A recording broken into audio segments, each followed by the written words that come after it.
Estoy agradecido al Señor por estar en su casa y por estar vivo. Sí,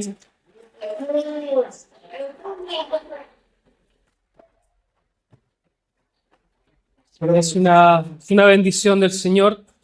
La verdad es que ¿cuánto estuve en el hospital? Un mes, un mes en el hospital. Y por esas cosas de la vida me salió un tumor aquí, en la parte frontal del cerebro. Y estaba muy complicado.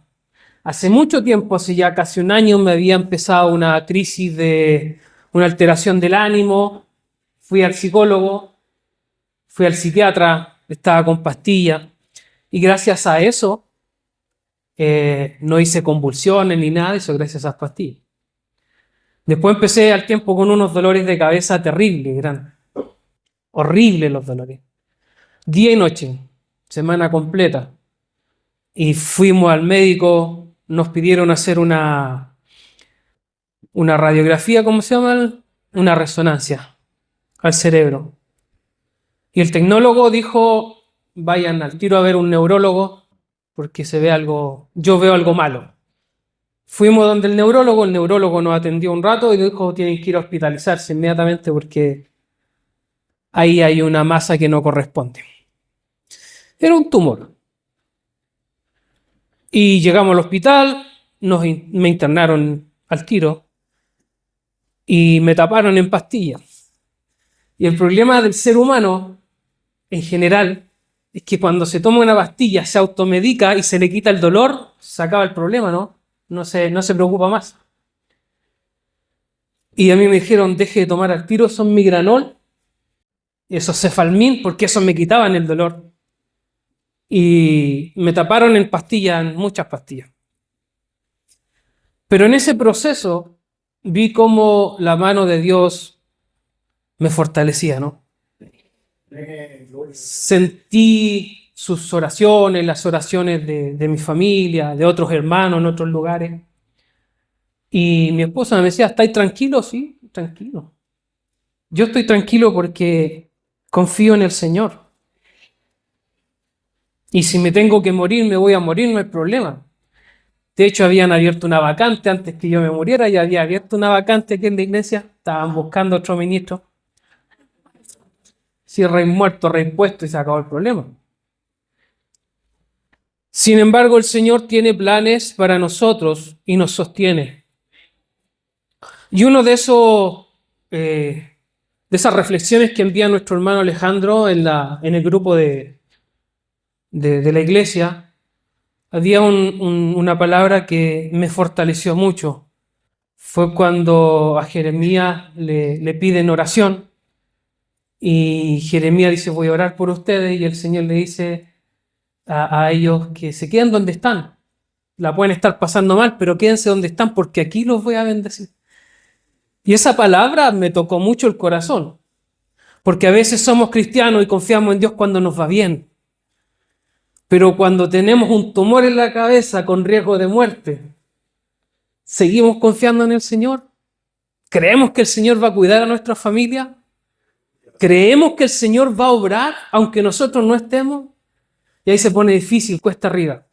Entonces yo me tomé del Señor y confié en Él y estaba tranquilo. Y estaba tranquilo. Si la estamos pasando bien o la estemos pasando mal, confiemos en el Señor. Mire, hay un hombre que no la pasó bien, que es el apóstol Pablo. Cuando se le ocurrió visitar Éfeso, pasó por un recibimiento bastante fuerte.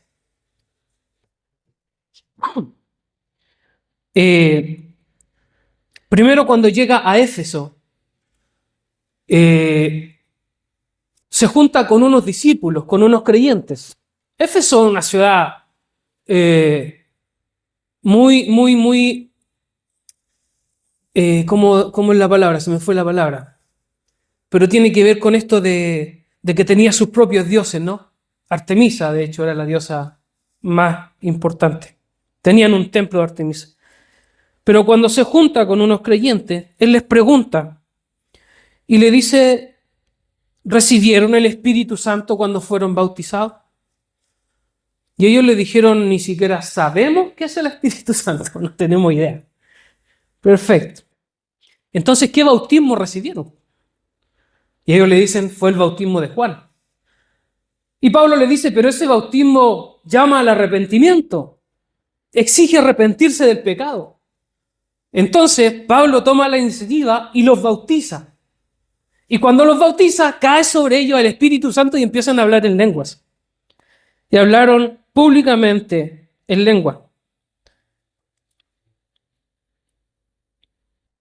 Ahora, Pablo después de eso se va a la sinagoga y empieza a hablar sobre lo que significa el reino durante 3 meses.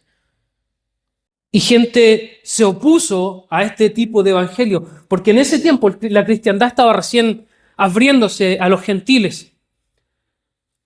Por lo tanto, para los efesios, este evangelio es una secta, es una noticia que no tiene nada que ver con ellos. Ahora, Dios le dio a Pablo en esta visita, le dio un gran poder para sanar, para realizar milagros. Incluso más adelante en el libro de Hechos, explica que se cae uno del 3er piso, Pablo pone las manos y resucita. A ese nivel de poder. Y como vieron que Pablo en el nombre de Jesús oraba y los enfermos sanaban y los demonios huían, hubo un grupo de judíos que viajaban de ciudad en ciudad expulsando estos poderes malignos y dijeron lo siguiente: te ordeno en el nombre de Jesús, lo hicieron varias veces, a quien Pablo predica, que salgas. Y el espíritu maligno responde, a Jesús conocemos y Pablo sabemos quién es, pero ustedes, ¿quiénes son? Y el endemoniado los ataca y tuvieron que salir arrancando. Esta noticia se hizo famosa en Éfeso y gracias a este acto el nombre del Señor fue glorificado en varios lugares. Por ese tiempo se genera también un grave problema en Éfeso. Éfeso es un lugar que tiene una identidad propia. Es una ciudad donde estaba el templo de Artemisa. Y se genera un problema porque Demetrio, un platero, que es un platero, es alguien que trabaja con plata, ¿no? Que hace joyas, que hace manualidades con plata. Se llamaba Demetrio y dijo, juntó a varios artesanos y les dice, muchachos, tenemos un problema. El problema es que nuestra riqueza proviene de este negocio, de la plata. Y Pablo está diciendo que estos dioses no son los dioses reales y que por lo tanto nuestro trabajo se va a ir al suelo. Por supuesto que no hablo solo de la pérdida del respeto público por el negocio del platero, sino que también está hablando por Artemisa, la gran diosa, porque puede perder su influencia. Al oír esto, la gente montó en cólera, se enfurecieron. ¿Y qué hicieron?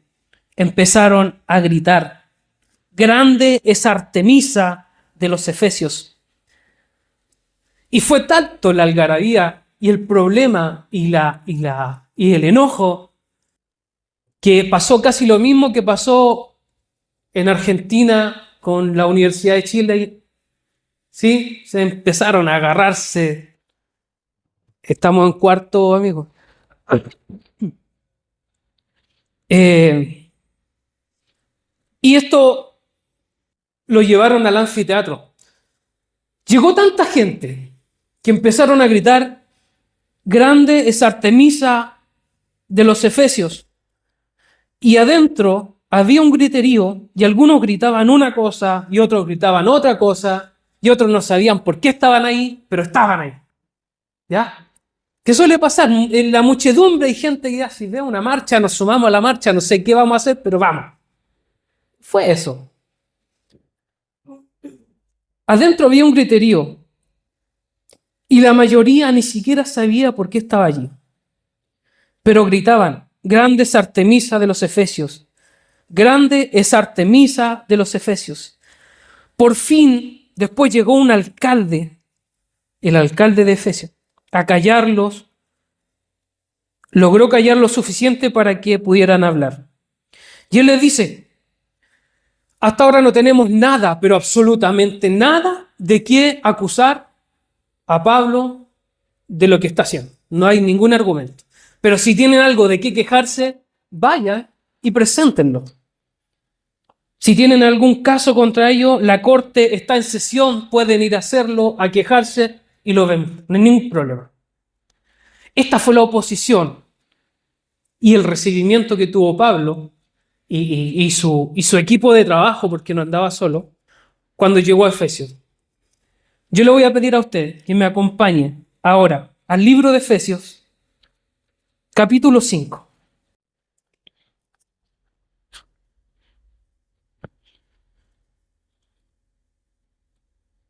Señor, te damos gracias en esta mañana y bendecimos tu nombre, porque entendemos que tu Espíritu está en medio nuestro, fortaleciéndonos, ayudándonos. Yo te pido por cada persona que está en esta sala, fortalece su vida, llénala con tu Espíritu Santo, que tenga en su corazón la necesidad de adorarte, Señor. Estamos en este lugar solo para adorarte, solo para bendecirte, solo para reconocer que tú has sido bueno, Señor. Yo hoy día reconozco que tú has sido bueno, que tú has sido más que misericordioso, Señor. Te alabamos por eso, te bendecimos. Aunque estemos muy mal, tú estás allí con nosotros.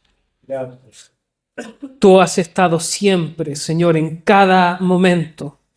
Y como humanos cortos, Señor, de vista, cortos incluso en expectativas, débiles y frágiles, solo podemos ver esto en retrospectiva y ver que tú has estado en cada momento fortaleciéndonos, Señor.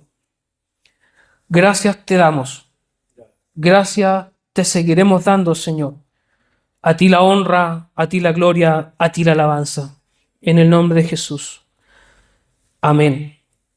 Efesios capítulo 5, del verso 1 en adelante. Yo tengo otra versión, puede que las palabras cambien, pero yo tengo la Nueva Traducción Viviente. Desde el verso 1, por lo tanto, imiten a Dios en todo lo que hagan, porque ustedes son hijos queridos. Vivan una vida llena de amor, siguiendo el ejemplo de Cristo. Él nos amó y se ofreció a sí mismo como sacrificio por nosotros, como aroma agradable a Dios. Por lo tanto, por lo que viene hablando, como nos enseñó el hermano Sebastián hace unos días atrás, hace unos domingos atrás, que nos viene explicando Pablo en la carta a los Efesios. Nos viene explicando que Dios nos amó y nos eligió para que seamos santos e intachables ante sus ojos. Él nos compró con su sangre. En el versículo 8 dice que Él se desbordó en cantidad, en calidad. Su bondad sobre nosotros se desbordó. Es tal el amor que Dios muestra a sus hijos que Él no solo nos ama de forma simple, sino que se entregó por completo o entregó a su Hijo por completo por nosotros. Abundó en todo por nosotros. Y Él llevará su plan en Jesucristo. Pondrá todas las cosas bajo la autoridad de Cristo. Somos coherederos con Cristo. El Espíritu Santo, por eso para Pablo es importante, por eso es la primera pregunta que les hace a los creyentes. ¿Recibieron el Espíritu Santo? No, no lo conocemos. Bueno, para Pablo es muy importante porque el Espíritu es el que da garantía de que hemos recibido la herencia prometida. Es el Espíritu que nos ha hecho ver que somos comprados para que seamos pueblo de Cristo. Todo esto tiene un fin, que le demos gloria y alabanza a nuestro Señor.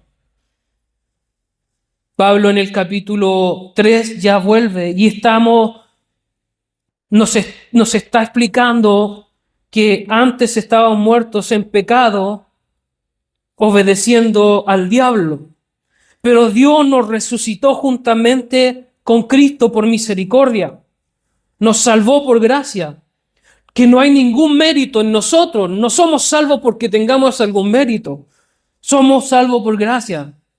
No es un premio la salvación, no debemos alardear de eso, aunque lo podemos hacer, porque tenemos a Dios de nuestro lado. Mediante Jesucristo, Dios ha formado un solo pueblo. No existe diferencia entre judíos y gentiles. Hoy día todos somos un pueblo de Dios. Todos sus hijos provienen del mismo Padre. Ahora, lo que acabamos de leer dice, por lo tanto, imiten a Dios en todo lo que hagan, porque ustedes son sus hijos queridos. ¿Cómo podemos imitar a Dios si no lo hemos visto? Bueno, tenemos a su Hijo, y el que conoce al Hijo conoce al Padre. Por lo tanto, si imitamos al Hijo, vamos a imitar al Padre. Imiten a Dios en todo lo que hagan, porque ustedes son sus hijos queridos, hijos e hijas compradas a precio de sangre, compradas por amor. Vivan una vida llena de amor, siguiendo el ejemplo de Cristo. ¿Cuál es el ejemplo de Cristo? Entregarse por amor a este evangelio maravilloso. Él nos amó y se ofreció a sí mismo como sacrificio por nosotros, como aroma agradable a Dios. ¿Qué quiere decir? Que nosotros, queridos hermanos, queridas hermanas, debemos tomar esto con seriedad. Debemos tomar esto con convicción. Y lo que estamos haciendo, lo estamos haciendo para el Señor. Imiten a Dios en todo lo que hagan, en todo. Cuando le dicen todo, es imitar a Dios en lo que nosotros hacemos día a día. No solamente acá, sino que en nuestros hogares, en nuestro trabajo, imitar a Dios. Imitar a Jesucristo. Jesucristo lo que buscaba en gran manera era la justicia. Y él pedía justicia, impartía justicia, reclamaba por la justicia, protestó por la justicia, se enojó por la justicia, dio vuelta a las mesas por la justicia. Agarró a latigazo a un par por justicia. Nosotros deberíamos buscar lo mismo. No dar vuelta a las mesas, por supuesto, pero sí buscar la justicia. Tratar de ser justos o justas. Y entender que esto es buscar a Dios.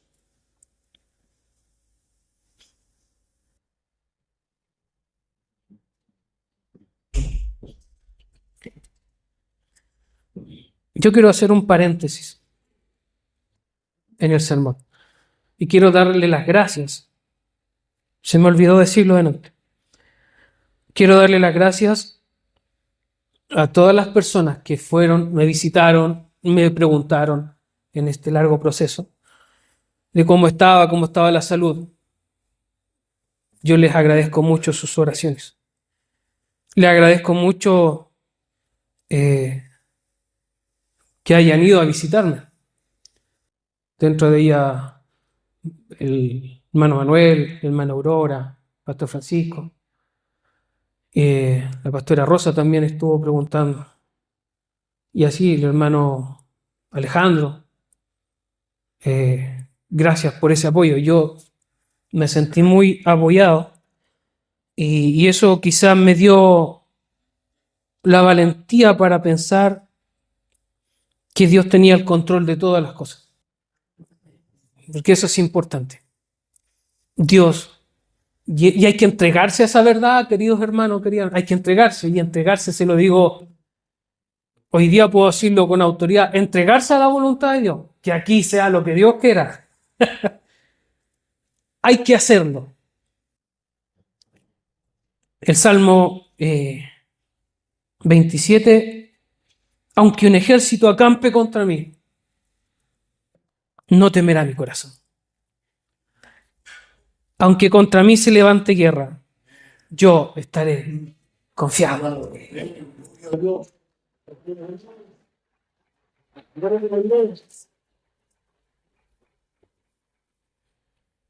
Es difícil llegar a esta reflexión, vivirla, ¿no? Porque desde la teoría, bien, pero desde la vida, de la praxis, desde la experiencia, es muy difícil. Ya hay que estar entregadito nomás, a lo que sea. De hecho, fue tal el punto de complejo que tuve que llegó una doctora, como una hora antes, más o menos, de que me metieran al quirófano a tirarme cuchillo, y me explica, me dice, ¿tú sabes lo que te van a hacer? No sé, le dije. Y me empezó a explicar lo que iban a hacer, cómo lo iban a hacer y los riesgos que implicaba, porque lo que hicieron fue cortarme un pedazo de cerebro. El único pedazo bueno de cerebro que tenía me lo cortaron. Y me dijo, los riesgos son, puedes quedar ciego, sordo, mudo, no sé, con, ¿cómo se llama esto? Secuelado. Te puede fallar cualquier cosa si nos pasamos del corte. Ya, nada que hacer. Incluso, me dijo, te puedes morir. Si hacemos algo que no corresponde, te puedes morir. Me dijo, ¿estás claro, cierto? Sí, démosle nomás. Claro, ya estaba vestido para entrar al quirófano. Pero dentro de lo que yo estaba tranquilo porque estaba confiando en el Señor. Y cuando confiamos en el Señor, confiamos, pero plenamente. O sea, Él va a tomar. De hecho, mi esposa me ayudó mucho porque oraba por mí. Le agradezco mucho su apoyo obsesionado. En serio. Me cuidó. Me cuidó. De hecho, 2 veces no llegué a la pieza. Yo vivo en un segundo piso. Y no llegué, quedé tirado a mitad de camino ahí. Y de hecho me estaba cayendo y ella me sostenía y yo le dije, déjame caer. Sí. Suéltame, le decía. No, y no me soltó. Pero lo que pasa es que yo tengo problemas con esos afectos. A mí me complicaban mucho los afectos, demostrar los afectos. Y cuando alguien me demuestra afecto, yo me siento incómodo. Es como un perro en la calle, hermano. Lo mismo. Permiso. Pero doy gracias a Dios por la esposa que el Señor me dio. Y ha sido un gran apoyo. En este proceso ha sido un gran apoyo. Bueno, volviendo un poco al sermón.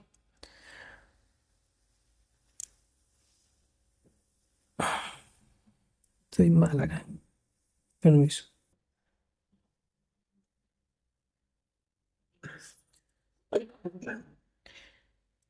Sean imitadores de Dios. Sean un símil. Mimetes es la palabra. Un imitador. Es como un Kramer, ¿no? Tratar de hacer lo mismo. En todo lo que hagan, porque ustedes son sus hijos. Son sus hijos, hijas. Son como descendencia. Ustedes son familia de Dios. Somos familia de Dios. Son sus hijos. Por eso Dios no nos va a dejar a nosotros, ¿no? No nos va a dejar, no nos va a soltar en ningún momento, porque somos su propiedad. Costamos muy caro para que nos deje en el abandono. Pero sean imitadores, siguiendo el ejemplo de Cristo, esta búsqueda de justicia, esta búsqueda de verdad, esta constante relación de Cristo con el Padre, que creo que es muy importante. Busquemos esa relación con Él.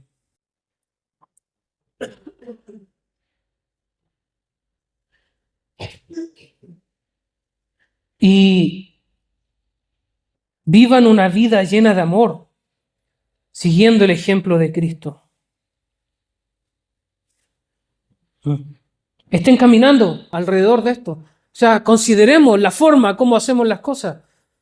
Con amor, con una conciencia limpia. Él se ofreció a sí mismo como sacrificio por nosotros. Esta conciencia es la que debemos tener. Si vamos a trabajar, si vamos a hacer algo en el reino de Dios, hagámoslo como pensando que Cristo está allí, mirándonos. Pensando de que el Señor, como decían un par de sermones allá, nada en lo que hagamos en el Señor queda en el olvido. Nada. El Señor a cada uno le va a recompensar según su trabajo. Como sacrificio, como aroma agradable. El trabajo, el esfuerzo, el compromiso, lo que ustedes quieran hacer en el Señor y cómo quieran desarrollarlo, va a tener sí o sí un pago. No sé si en dinero, no sé si en efectivo, no lo sé, pero va a pagarlo el Señor con una corona incorruptible probablemente cuando Él venga por nosotros. Pero vamos a tener recompensa en el Señor. El Señor no nos va a dejar nunca, no nos va a abandonar. De hecho, imitemos a Dios en todo lo que hagamos, mirando el ejemplo de nuestro Señor Jesucristo. Él nos amó y se ofreció a sí mismo como sacrificio y como aroma agradable al Señor. ¿Usted quiere ser un aroma agradable al Señor? ¿Usted quiere que el Señor diga, en lo poco fuiste fiel, sobre mucho te pondré? Mire, Pablo, la recepción que tuvo, nada es fácil en esta vida, nada. Los recibimientos que vamos a tener como cristianos son malos. Quizás se burlen, cualquier cosa. Pero Pablo insistía. Terminó en la cárcel. Pero desde la cárcel escribe esta carta, maravillosa carta, donde él nos da a entender que somos el cuerpo de Cristo, que somos unos hijos de luz, que somos parte de la familia de Dios y que como Padre Él nunca nos va a dejar.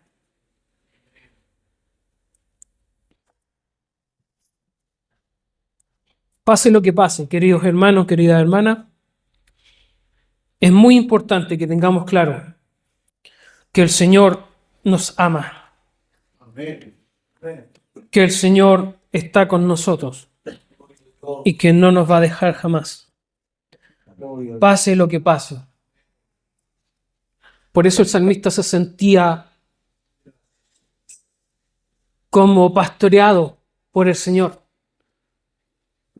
El Señor es mi pastor y nada me faltará, decir. Con eso es confianza absoluta. Y a ese punto debemos llegar. El Señor es nuestro pastor y nada nos va a faltar. Nosotros seamos imitadores de Cristo, de Dios, mirando a Cristo, porque Él se entregó como el sacrificio perfecto que necesitábamos para que nuestros pecados fueran perdonados. Póngase en pie, vamos a orar.